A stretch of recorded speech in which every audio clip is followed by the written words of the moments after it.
മലയാളത്തിലെ ഒരു കാലത്ത് സൂപ്പർ സ്റ്റാർ ആയിരുന്ന സുകുമാരന് 40,000 രൂപ പ്രതിഫലം ലഭിച്ചിരുന്ന സമയത്ത് അതേ സിനിമയിൽ അഭിനയിച്ച ഒരു പുതുമുഖ നടന് വെറും 150 രൂപ കിട്ടി. ആ പുതുമുഖ നടൻ മറ്റാരുമല്ല, നമ്മുടെ ഇന്നത്തെ മെഗാസ്റ്റാർ മമ്മൂക്കയാണ്. ആ സിനിമയുടെ പേരായിരുന്നു വിൽക്കാനുണ്ട് സ്വപ്നങ്ങൾ.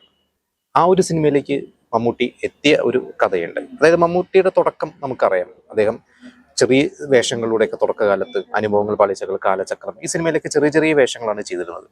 അത് കഴിഞ്ഞ് പിന്നീട് അദ്ദേഹം അതൊക്കെ ആ പഠിക്കുന്ന ഒരു സമയമൊക്കെ ആയിരുന്നു. അത് കഴിഞ്ഞിട്ട് അദ്ദേഹം പിന്നെ വക്കീലായിട്ട് മഞ്ചേരിയിൽ പ്രാക്ടീസ് ചെയ്യുന്നു. അഭിനയമോഹം വളരെയധികം ഉണ്ട്. അവസരങ്ങൾ തേടി പോകുന്നു. ആ സമയത്തൊക്കെ മഞ്ചേരിയിലും നിലമ്പൂരൊക്കെ ഷൂട്ടിങ്ങിന് ഐ വി ശശിയുടെ ഏതോ ഒരു മൾട്ടി സ്റ്റാർ സിനിമയാണ്, ഞാൻ ആ സിനിമയുടെ പേര് മറന്നുപോയി, എം ജി സോമനൊക്കെ അഭിനയിച്ചൊരു സിനിമയാണ്. അന്ന് നിലമ്പൂർ ഷൂട്ടിങ് ഇവരെല്ലാവരും താമസിച്ചിരുന്ന ഹോട്ടലിൽ മമ്മൂട്ടി എത്തിയതും മമ്മൂട്ടി എൻ്റെ അവരോടൊക്കെ അവസരം ചോദിച്ചത്, ഐ വി ശശിയോട് അവസരം ചോദിച്ച ഒരു കഥയൊക്കെ ഞാൻ വായിച്ചിട്ടുണ്ട്. അന്ന് കലു ഡെന്നീസാണ് ആ ഒരു സിനിമയുടെ കഥ എഴുതിയിരുന്നത്. അപ്പോൾ കലു ഡെന്നീസിനോടാണെന്ന് കലു ഡെന്നീസാണ് ഇതിനെക്കുറിച്ച് പറഞ്ഞിട്ടുള്ളത്. എന്തായാലും ഇതൊക്കെ കഴിഞ്ഞിട്ട് എം ടിയുടെ ദേവലോകം, ആ ഒരു സിനിമയിലാണ് മമ്മൂട്ടിക്ക് ഒരു വേഷം പിന്നീട് ലഭിക്കുന്നത്. അതിനെക്കുറിച്ചും ഞാൻ അറിഞ്ഞിട്ടുള്ളത്, മമ്മൂട്ടിക്ക് ഒരു കത്ത്, അഡ്വക്കേറ്റ് മമ്മൂട്ടി എന്ന് പറഞ്ഞൊരു ടെലിഗ്രാമോ ഒരു പോസ്റ്റ് കാർഡോ കിട്ടുന്നു. അങ്ങനെയാണ് മമ്മൂട്ടി എം ടി പോയി കാണുന്നതും അങ്ങനെയാണ് ആ സിനിമയുടെ ഭാഗമാവുന്നത്. ആ ഒരു സിനിമയുടെ ഒരു സ്റ്റില്ലൊക്കെ ഇപ്പോഴും സോഷ്യൽ മീഡിയയിൽ കറങ്ങിക്കൊണ്ടിരിക്കുന്നുണ്ട്. പക്ഷെ ആ സിനിമ അന്ന് പല കാരണങ്ങൾ കൊണ്ടന്ന് പൂർത്തിയാവാതിരിക്കുകയോ അതോ പൂർത്തിയായിട്ടത് പെട്ടിയിലാവോ പോവുകയാണ്. എന്തായാലും ഒരു സിനിമ ഇറങ്ങിയില്ല. പക്ഷേ മമ്മൂട്ടിക്ക് ഒരു ഗുണം കിട്ടി. ഈ ഒരു സിനിമയോടുകൂടി എം ടി എന്ന് പറയുന്ന ആ ഒരു മഹാനായ ഒരു എഴുത്തുകാരനും സംവിധായകനും മമ്മൂട്ടീനെ ബോധ്യപ്പെട്ടു. അങ്ങനെയാണ് മമ്മൂട്ടീനെ എം ടി തന്നെ എഴുതുന്ന വിൽക്കാനുണ്ട് സ്വപ്നങ്ങൾ എന്ന സിനിമയിലേക്ക് കൊണ്ടുവരുന്നത്. ആ ഒരു സിനിമ ശരിക്കും മമ്മൂട്ടിയുടെ ഒരു ആദ്യത്തെ ഒരു സ്റ്റെപ്പായിരുന്നു എന്ന് വേണമെങ്കിൽ പറയാം. കാരണം ആ ഒരു സിനിമ, അത് സുകുമാരനാണ് നായകൻ. നേരത്തെ പറഞ്ഞ പോലെ സുകുമാരനെന്ന് 40,000 രൂപയാണ് പ്രതിഫലം ലഭിച്ചിട്ടുള്ളത്.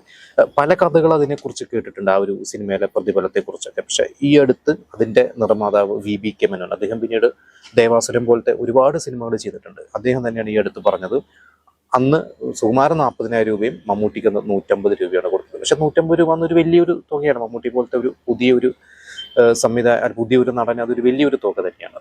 അത് കഴിഞ്ഞ് വിൽക്കാനുണ്ട് സ്വപ്നങ്ങൾ കഴിയുന്നു. അദ്ദേഹം മേള എന്ന സിനിമയിലേക്ക് എത്തുന്നു. മേളയിലേക്ക് എത്താൻ കാരണം വിൽക്കാനുണ്ട് സ്വപ്നങ്ങളാണ്. കാരണം വിൽക്കാനുണ്ട് സ്വപ്നങ്ങൾ മമ്മൂട്ടിയുടെ കൂടെ അഭിനയിച്ചിരുന്ന വ്യക്തിയായിരുന്നു ശ്രീനിവാസൻ. ശ്രീനിവാസനൊക്കെ അന്ന് ഇൻസ്റ്റിറ്റ്യൂട്ടിൽ നിന്ന് പഠിത്തം കഴിഞ്ഞ് സിനിമയ്ക്ക് വേണ്ടി ശരിക്കും സ്ട്രഗിളിങ് തന്നെയാണ്. ശ്രീനിവാസൻ മേളയുടെ KJ ജോർജിന്റെ ആ ഒരു ടീമിലുണ്ടായിരുന്നു. അങ്ങനെയാണ് പറഞ്ഞത്, ഇങ്ങനെ ഒരു വ്യക്തിയുണ്ട്. അങ്ങനെയാണ് മേളയിലേക്ക് മമ്മൂട്ടി, അന്നത്തെ ഒരു സുന്ദരനായ ഒരു ചെറുപ്പക്കാരൻ, ഒരു പുതിയൊരു നടൻ വേണം, അങ്ങനെ മമ്മൂട്ടി വരുന്നു. മമ്മൂട്ടി മേളയിൽ അഭിനയിക്കുന്നു.